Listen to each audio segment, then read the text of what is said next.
still remember the first time I tried creating a story of my own. I was about 6 or 7 when I started writing my first book. I barely knew how to write, but I was determined to tell my own story, something unique, something original that had never been told before. So I decided to write a sequel for Pirates of the Caribbean. It's the story of Jack, Elizabeth and Will's children and their epic adventures to find the Blue Pearl. Of course, the story was pretty much the same as in the actual movies, including the main love story between the two secondary protagonists, making their entire family tree pretty questionable.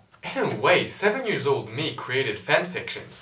I'm not sure how I feel about that. Soon after, I got introduced to the amazing world of cinema, when my brothers asked me if I wanted to make a short film with them.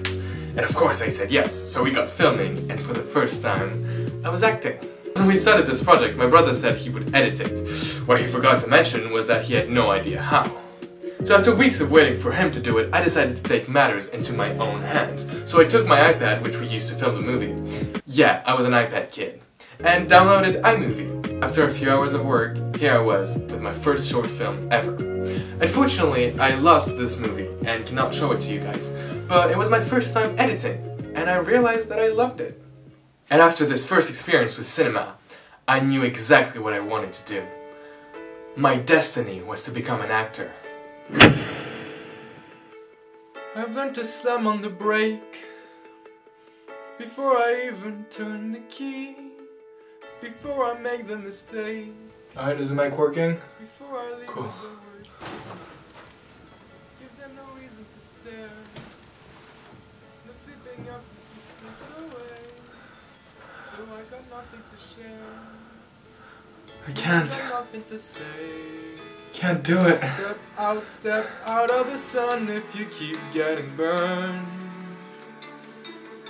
Step out of the sun because you've learned,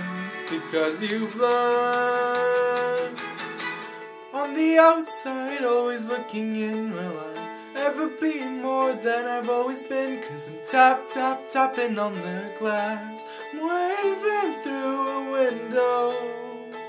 I try to speak but nobody can hear, so I wait around for an answer to appear. While I'm watching people pass, I'm waving through a window. Can anybody see? With my first school show, I realized that acting wasn't for me. I wasn't ready yet. The weight of the crowd was too heavy of a burden for me to carry. It's then that I realized I was a man of the shadows. I liked being the puppeteer, the creator. So on that day, early 2017, when I was still only 11, I knew that one day I'd be a film director. And with my new objective in mind, I was ready to put all the chances on my side. And so I decided to join my school's film-themed summer camp. And I was so excited to finally meet other people passionate by film and who I could work on my projects with.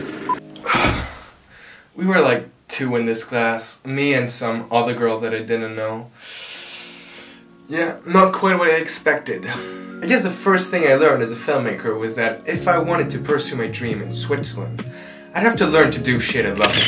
It's this summer that I learned about continuity editing, some basic special effects inspired from the likes of George Méliès, and most importantly, that I need to chill the fuck down when it comes to complex, multi-layered stories.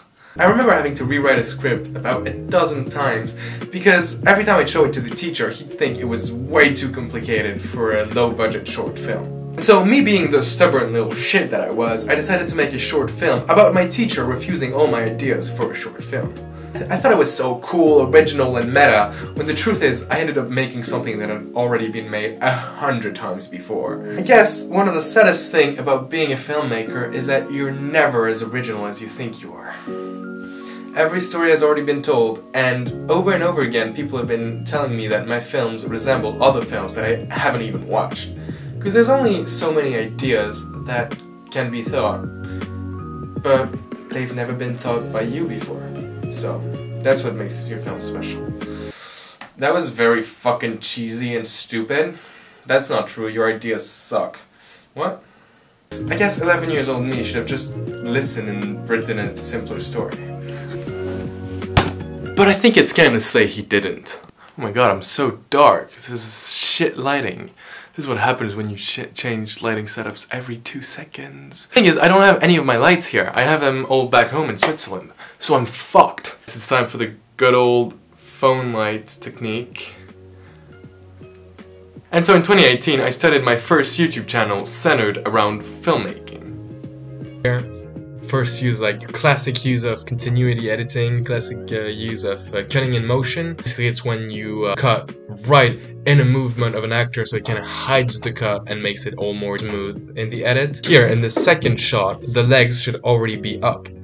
But the thing is, in film, they rarely do very accurate transition because your brain is a bit stupid, it's a bit slow. But a few frames back, your brain has time to process what's going on. You can see my reflection in the transition because basically, back then, I didn't know how to do screen recordings. That I put the image on my computer screen and film with my iPad the screen directly because I didn't know how to do screen recordings. You can see the green screen I used to use back then, which was a very shitty green screen because good green screens, you want them solid so it doesn't fold, so it's easier to light up, it works better after during the editing. But this one was just basically a piece of cloth. Usually now when I do zoom in effects, I do it in the editing software because it kind of gives this uncanny effect. Here it gives more of a old-fashioned western effect because I did it directly with the lens. Here in the beginning of the shot, the background looks very close to me because that's what happens when the lens is narrow. But as I open the lens, the background looks more and more distant. At this point, I felt like I had finally found my people. People I could make films with, people I could grow with. I wasn't alone anymore. But of course, it didn't last long. Can you come pick me up, please? What? Is it your friends again? Please just come pick me up. Mark, it's not the first time. Why are you even friends with them? Because they're the only ones I've got.